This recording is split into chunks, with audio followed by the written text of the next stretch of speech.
뭐하나?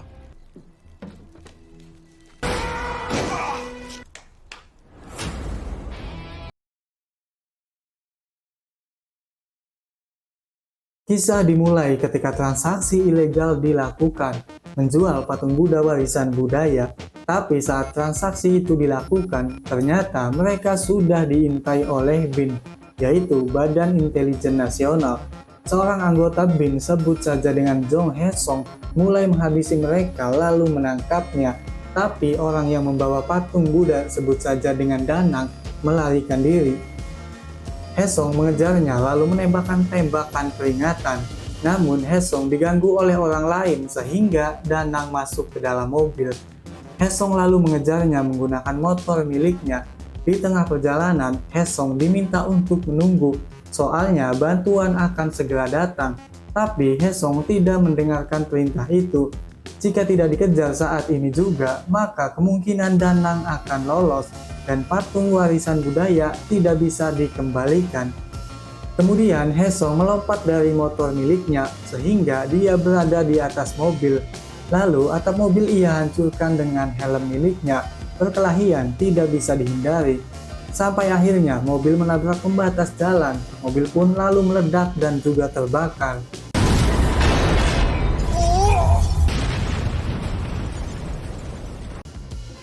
Di tengah api yang semakin besar, Hae-song muncul membawa patung dan juga Danang. Maklar Tiongkok yang ingin membeli patung itu diamankan di kejaksaan dan Danang dirawat di rumah sakit. Setelah semua selesai, kini saatnya mereka melihat patung Buddha tersebut. Tapi setelah dibuka, mereka semua sangat kaget karena tangan patung itu patah. 이제 저희가 이거 왜 Ditemukan peluru di patahan tangannya, dan kalian tahu siapa yang menembaknya. Dia adalah Hae-song sendiri. Tembakan peringatan yang dilakukan oleh Hae-song memantul dan mengenai tangan patung itu. Akibatnya, Hae-song akan diberhentikan oleh direktur sebagai agen BIN. Tapi agen senior atau sebut saja dengan ketua Sokho meminta untuk mempertahankan Hae-song. Bahkan dia berjanji akan melakukan apapun asalkan Hae-song masih tetap di dalam tim. Kemudian Hae-song ditugaskan untuk menyamar menjadi siswa di sekolah yang bernama SMA Byungmun, salah satu SMA swasta paling bergengsi di Korea. Pimpinan sekolah itu adalah So Byung-mun, pengkhianat rakyat yang tidak tercatat dalam sejarah dan juga penjaga berangkas rahasia Kaisar Gojong. Semua berawal ketika Jepang menjajah Korea. 10 ton emas batangan dari gudang kaisar diberikan kepada So Byung-mun untuk diamankan, yaitu untuk mendanai gerakan kemerdekaan bangsa. Kaisar mempercayai So Byung-mun, tapi So Byung-mun punya rencana lain. Dia menganggap bahwa negara pada saat itu tidak punya harapan dan mengantongi semua emas itu sendirian, yang setara dengan kurang lebih 800 juta dolar, atau jika dikonversi dalam rupiah yaitu 13 triliun. Pada saat Jepang dikalahkan, So Byung-mun bersembunyi dan membawa sedikit kepingan emas yang bisa dia bawa. Semua sisa emas yang tidak bisa dibawa masih tersembunyi di suatu tempat. Ketua Sokho lalu menunjukkan foto emas batangan sisa peninggalan itu. Bukti bahwa emas itu adalah nyata, bukan hanya kisah dongeng belaka. BIN juga pernah menyelidiki Yayasan Byung-mun, tapi sayangnya mereka tidak mendapatkan apa-apa. Namun BIN mencurigai sekolah SMA Byung-mun, tempat yang tidak terpikir untuk diselidiki. Belakangan ini, BIN mendapat informasi anonim bahwasanya emas yang ada di sekolahan itu akan diselundupkan ke luar negeri. Jika itu terjadi, maka negara akan mengalami kerugian yang sangat istimewa. Oleh itulah, Hae-song ditugaskan untuk menyamar menjadi seorang siswa dan mencari tahu tentang emas itu. Tapi jika Hae-song menolak tugas itu, mungkin timnya akan dibubarkan. Di sisi lain, wakil kepala sekolah bernama Baek Wang-du sedang ulang tahun. Dia merayakannya dengan guru lainnya. Wanita yang bernama Oh Sua atau kita sebut saja dengan Ibu Oh menyanyikan sebuah lagu untuk Wakepsek. Dia sangat terhibur dengan nyanyian Ibu Oh sehingga Wakepsek memberinya minuman dan Ibu Oh harus menghabiskannya dalam satu kali tenggak. Tapi yang menjadi masalah adalah Ibu Oh harus menghabiskan 1 botol soju. Teman gurunya yang lain khawatir jika Ibu Oh meminumnya, maka itu akan membuatnya pingsan. Alhasil, Pak Li ingin menjadi pahlawan menggantikan Ibu Oh untuk meminum soju. Tapi Pak Kepsek menghentikan hal itu dan meminta supaya Ibu Oh yang meminumnya. Setelah Ibu Oh meminumnya, ia pun menjadi sangat mabuk. Bahkan ketika sudah waktunya untuk pulang, Ibu Oh meminta ronde ketiga kepada Pak Kepsek. Namun Pak Kepsek tidak mempedulikannya dan masuk taksi. Ibu Oh menahannya hingga membuat rambut palsu Pak Kepsek pun lepas. Situasi menjadi sangat canggung dan memalukan. Lalu Ibu Oh masuk ke dalam taksi yang sudah dipesan oleh Pak Kepsek. Kemudian Ibu Oh pulang ke kedai ibunya. Di sana ada anak-anak yang masih sekolah sedang mengacau. Orang tua Ibu Oh bernama Im Chung Ha telah dibohongi oleh anak-anak sekolah. Mereka minum soju di kedai menggunakan KTP palsu. Bahkan remaja itu seakan mengancam Im Chung Ha karena telah menerima anak di bawah umur. Ibu Oh sebagai sang anak tidak terima dengan perkataan remaja itu. Sontak saja, keributan tidak bisa dihindari. Remaja tersebut tersulut emosi hingga mendorong Ibu Oh dan menendang kursi layaknya jagoan. Melihat situasi yang sudah memanas, Hesung yang kebetulan ada di sana menghentikan remaja itu. Alhasil, keempat remaja tadi dibikin ampun-ampunan oleh Hesung.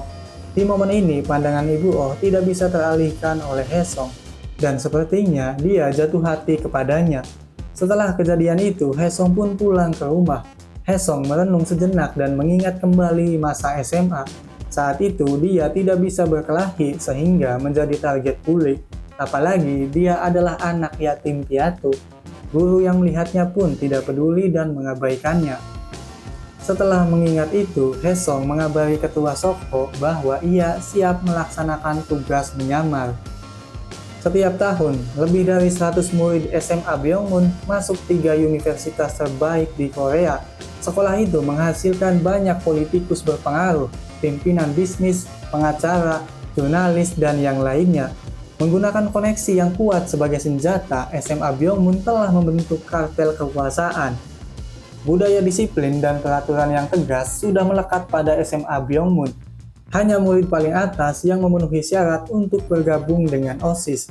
Mereka punya banyak wewenang dan juga kekuasaan, hingga tidak seorang pun yang berani macam-macam dengan anggota OSIS. Untuk masuk ke dalam sekolah itu, setidaknya mereka menyumbangkan 1,5 miliar. Sokho dan yang lainnya membuat latar belakang Hesung secara detail untuk memastikan tidak ada orang yang mengenalinya. Bahkan Hesung juga harus menghafalkan bahasa gaul yang sedang tren di kalangan anak muda. Tugas ini akan selesai ketika Hesung menemukan emas 800 juta dolar atau sekitar 13 triliun rupiah. Sebelumnya kita kenalan dulu dengan 4 agen BIN. Pertama ada An Sokho yang memimpin semua ini. Sebut saja dengan ketua Sokho. Kemudian ada Hesung. Lalu 2 orang ini adalah Go Yong Hun dan juga Park Mi Jung. Ketika Park Mi Jung menanyakan keyakinan ketua Sokho, namun dia sendiri pun tidak terlalu yakin akan adanya emas itu.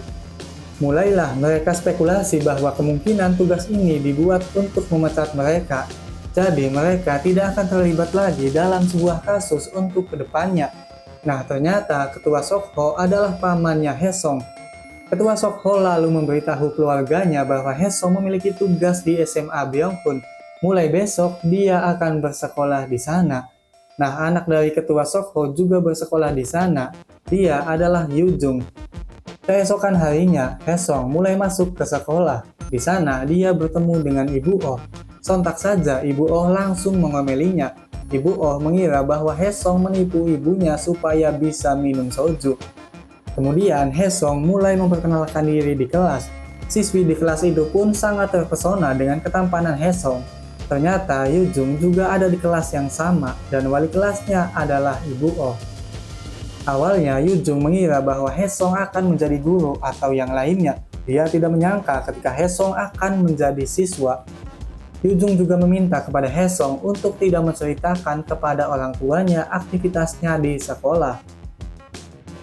Ketika Hesung sedang berjalan-jalan mengelilingi sekolah, dia menemukan sebuah gedung tua dengan gerbang yang bertuliskan dilarang masuk.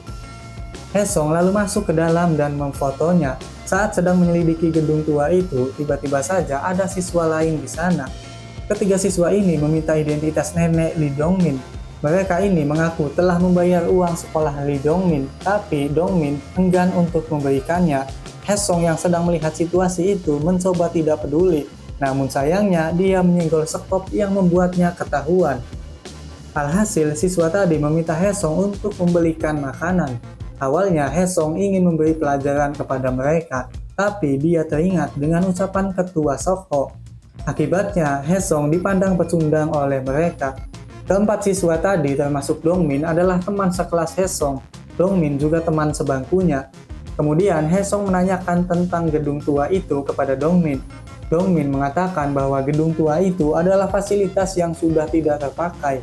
Gedung tua itu mungkin dibangun selama era penjajahan Jepang. Itu adalah gedung tertua di sekolah ini.